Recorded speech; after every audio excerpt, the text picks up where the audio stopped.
Good morning, नमस्कार। आप सभी का स्वागत है पावर ऑफ नॉलेज लीगल मेरे इस चैनल पे। आई होप सब अच्छे से पढ़ाई कर रहे होंगे, बहुत सारा ज्ञान अर्जन कर रहे होंगे। अपनी पढ़ाई में आपको आनंद आ रहा होगा, ये मैं उम्मीद कर रही हूँ। हम द आर्ट ऑफ लेटिंग गो कर रहे थे, हमने बहुत सारे विषयों को जान लिया था।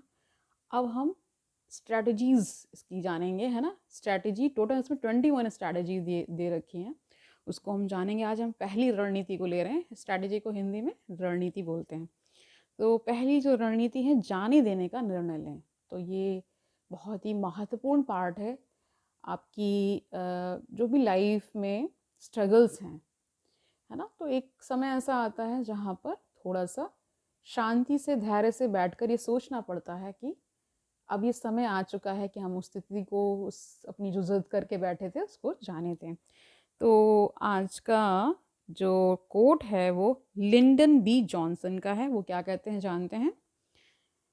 बीता हुआ कल वापस लाना हमारे वश में नहीं है, किंतु कल को जीतना या हारना हमारे वश में है। यानी कल हम जीतेंगे या हारेंगे, ये हम कुछ हद तक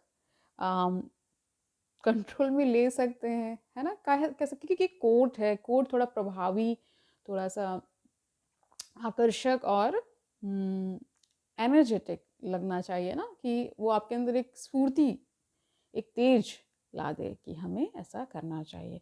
बीता हुआ कल तो बीत चुका है, उसमें तो हम कुछ कर नहीं सकते, लेकिन आने वाले कल में कहा तो ये जाता है कि प्रेजेंट में ही जो आप कर लें ठीक से वही अच्छा होता है, लेकिन प्रेजेंट अगर ठीक करते हैं तो भविष्य अच्छा हो ही जाता है, ऐसा कहा जाता है। ठीक है, हमारे जीवन में, हमारे अपने जीवन में सकारात्मक, है ना, आप देखते होंगे हमारे अपने सबके जीवन में कुछ ना कुछ सकारात्मक भी होता है, पॉजिटिव भी होता है और नेगेटिव भी होता है। इसका एक कह सकते हैं मिला जुला जीवन है ना। हम अपने जीवन में सकारात्मक बदलाव लाना चाहते हैं। हम ये बदलाव कई कारणों से चाहते हैं। कभी कभी हम ऐसा इसलिए चाहते हैं क्योंकि वे एक बेहतर, अधिक दयालु, अधिक विश्वसनीय मित्र, अपने जीवन साथी या सहकर्मी बनने में हमारी सहायता करेंगे। तो हम दूसरों के लिए सहायता, हम मतलब एक तरह से हम सहायक बने दूसरों के लिए, अच्छे मित्र बने। विश्वसनीय का अर्थ होता है जिस पे आप भरोसा कर सकें ना, दयालु रहें। ओके, अन्य अवसरों पर हम बदलाव इसलिए चाहते हैं क्योंकि हम मानते हैं कि वे हमारे जीवन की गुणवत्ता में सुधार लाएंगे। तो ये जब हम ट्रेड्स, ये सब गुणों को जब हम रखते हैं तो हमारा जो पूरा जीवन है उसमें क्या आता है, एक तरह से क्वालिटेटिव चेंजेस हम ला रहे होते हैं ना। ध्यान रखने वाली सबसे महत्वपूर्ण बात यह है कि सकारात्मक बदलाव लाने की इच्छा करना उसे लाने का निर्णय लेने के समान नहीं होता। इच्छा होना इच्छा पूर्ति से थोड़ा अधिक है ना। पहले तो इच्छा ही करेंगे, तब जाके उसकी पूर्ति के लिए कार्यरत होंगे। बदलाव लाने का निर्णय लेना एक प्रतिबद्धता है, यानी कमिटमेंट है। एक ऐसा निर्णय जिसके परिणाम स्वरूप वह परिवर्तन आने मतलब परिवर्तन आने की अधिक संभावना है जो हम चाहते हैं। किसी चीज़ को जाने देने का निर्णय लेना उससे कहीं अधिक जटिल है जितना कि वह यह लगता है। सबसे पहले हमें अपनी प्रसन्नता के स्रोत को स्वीकार करना होगा, यानी जो चीज़ें हमें खुशी देती हैं उसके बारे में, है ना। हम अपने हमें अपने आप से पूछना चाहिए कि मेरी भावनात्मक पीड़ा का कारण कारण क्या है। यानी खुद से जान लीजिए, खुद को पूछ लीजिए कि मैं किस लिए परेशान रहता हूँ। मेरी जो इमोशनल पीड़ा, यानी इमोशनल जो स्ट्रेस मुझे होता है, उसका कारण क्या है। उन कारणों को खोज लीजिए। हमें फिर दूसरा क्या करें, दूसरे हमें यह निर्धारित करना होगा कि हम इस बोझ से छुटकारा पाने के लिए प्रतिबद्ध हैं, यानी कमिटेड हैं इससे। क्यों, कई लोग क्या होता है कि बहुत ज़्यादा निराशा में, दुख में जीते जीते उसको ही अपना जीवन बना लेते हैं और कहते हैं अरे ऐसा ही चलेगा, इसे चेंज करने की ज़रूरत नहीं, मैं ठीक हूँ। लेकिन ये wrong way of living the life है ना। आपको अच्छे से जीना चाहिए।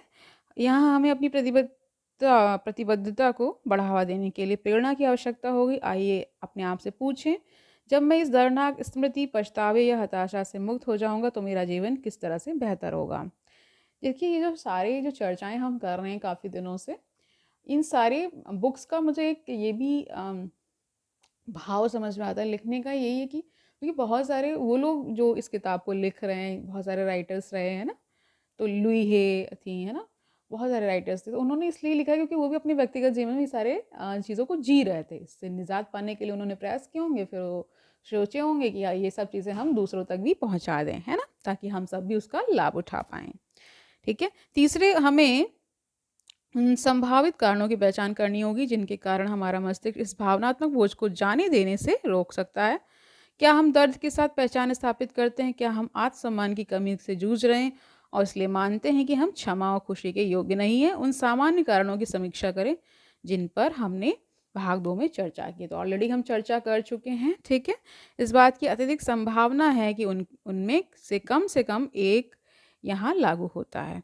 चौथी बात, हमें यह मानना चाहिए कि जाने देने का निर्णय अंततः हमें ही करना होगा। हमारे लिए यह निर्णय कोई और नहीं ले सकता। इस तथ्य को स्वीकार करना हमें एक उद्देश्य की भावना देता है। यह हमारे जीवन में अपने कर्तव्य को स्वीकार करने के लिए हमें प्रोत्साहित करता है। तो जितनी हमारी ड्यूटीज़ हैं, ऑब्लिगेशंस हैं, उनको तो हम करेंगे ही, साथ-साथ हम अपने राइट्स को भी क्लेम करेंगे क्योंकि राइट्स एंड ड्यूटीज़ साथ-साथ चलती हैं, ठीक है? उदाहरण के तौर पर मान लीजिए कि आपको एक असफल रिश्ते को छोड़ना मुश्किल लग रहा है। सबसे पहले अपनी प्रसन्नता के स्रोत को स्रोत की पहचान करें, यानी जो चीज़ें आपको प्रसन्न करती हैं उनको जानें। शायद वह आपका कोई दुर्भाग्यपूर्ण निर्णय हो जिसने रिश्ते को बर्बाद कर दिया हो सकता है कि आपके साथी की ओर से मौखिक दुर्व्यवहार हो।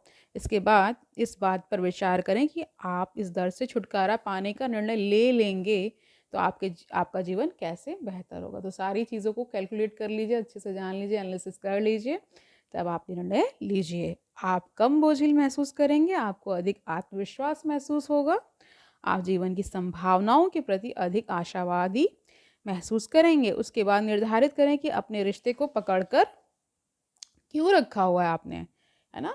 जानिए कि क्यों पकड़ कर रखा हुआ है, क्यों आप इस टॉक्सिक रिलेशनशिप में रहना चाहते हैं, क्यों आप इससे निकल नहीं पा रहे। इस तरह के प्रश्न करिए खुद से और फिर उनका आंसर जानने की कोशिश करिए और एक दिन ऐसा होगा जब आप इन सब स्थितियों से बाहर आ जाएंगे।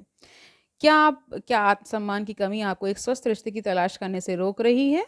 या शायद आप इस तथ्य का सामना करने से डरते हैं कि आपको शुरू से ही संदेह था कि रिश्ता आरंभ से ही बर्बाद था और फिर आपने उसे जारी रखा।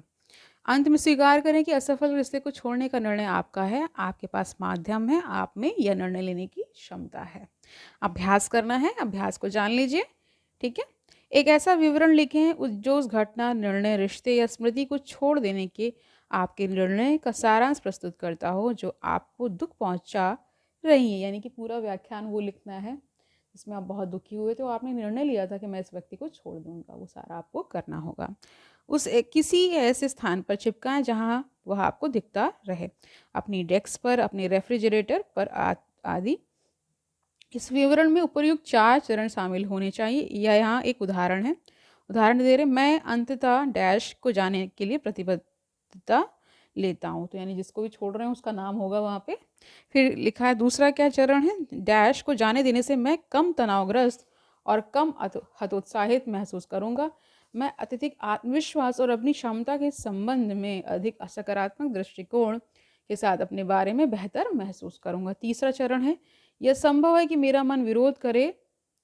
आखिरकार मैं वर्षों से डैश को पकड़े हुए हूँ। मैं दर्द से पहचान स्थापित करता हूँ या जानते हुए भी कि आदर्श असंभव है, मैं डैश को आदर्श भी मानता हूँ। फिर लास्ट स्टेज क्या है, यह निर्णय लेने का अधिकार मेरे पास है। मुझे अकेले ही डैश को जाने देने का निर्णय लेना है। आवश्यक समय 10 मिनट तक इसको करना है और फिर बंद कर देना है। यही आज की रणनीति थी। पहली रणनीति हमने जान ली है, दूसरी हम कल जानेंगे, ठीक है? आज की रणनीति क्या है कि जाने देना का जो निर्णय है आप किस प्रकार लेंगे। पूरी घटना का विवरण आप डायरी में लिखिए। एक अभ्यास जो बताया गया वो करिए, जो घटना थी उसको पूरा विवरण करिए उसका, ओके? फिर अपने आप को कन्विंस कर लीजिए कि आप इस व्यक्ति को क्यों छोड़ रहे हैं। यही पूरी जो ये जो अभ्यास बताया गया उसका निचोड़ है, ठीक है? तो आज के लिए इतना ही रखते हैं, कल मिलेंगे। उससे पहले क्या करना है, इन सारे जो अभी तक बातें की गई हैं आपने अगर फॉलो नहीं किया है तो जब से ये आर्ट ऑफ लेटिंग गो हमने स्टार्ट किया उसको शुरुआत से देखिए, तब आपको ज़्यादा अच्छे से समझ में आएगा हमने क्या क्या डिस्कस किया है और इनमें किन बिंदुओं को ध्यान में रखकर राइटर जो है डेमन जेहरिट्स, है ना, डेमन जेहरिट्स जेहरिट्स है इनका उच्चारण, जो भी आप कर सकते हैं। जानिए कि ऐसी बातें क्यों दी जा रही थी, उनके दिमाग में ऐसी बातें क्यों आई, राइटर ने ऐसा क्यों लिखा होगा, सोचा होगा, क्योंकि हम सब इन सब परिस्थितियों से गुजरते हैं और कई बार हम बहुत हीन की भावना से, यानी हीनता की भावना से भर जाते हैं किसी रिश्ते में। खुद को केवल क्या करवा रहे होते हैं, खुद का शोषण करवा रहे होते हैं, और उस शोषण में ही हम कंफर्टेबल हो जाते हैं। तो फिर एक धीरे धीरे एक जो नकारात्मक भाव है आपका ना, नेगेटिव थॉट, वो ज़्यादा होने लगता है, फिर वो बीमारी का रूप ले लेता है। आप फिर कभी स्वस्थ नहीं हो पाते हैं। यही सब उसके ड्रॉबैक्स होते हैं। किसी खूबसूरत रिलेशनशिप में क्या होगा कि वो आपको निरंतर ऊपर की ओर, यानी आपको एक बेहतर इंसान बनाने की कोशिश करेगा। यानी वो इंसान खुद भी बेहतर होता जाएगा और आपको भी बेहतर करता जाएगा। ये साथ रहने के पॉजिटिव पॉइंट्स होते हैं, जो आपका रियल में आपका हमसफ़र या शुभचिंतक कह लीजिए, वेल विशर कह लीजिए, कुछ भी कह लीजिए, वो होता है। ठीक है, कल मिलते हैं, तब तक आनंद से पढ़िए, बहुत सारा ख्याल रखिए अपना, और तब तक के लिए ऑल दी वेरी बेस्ट।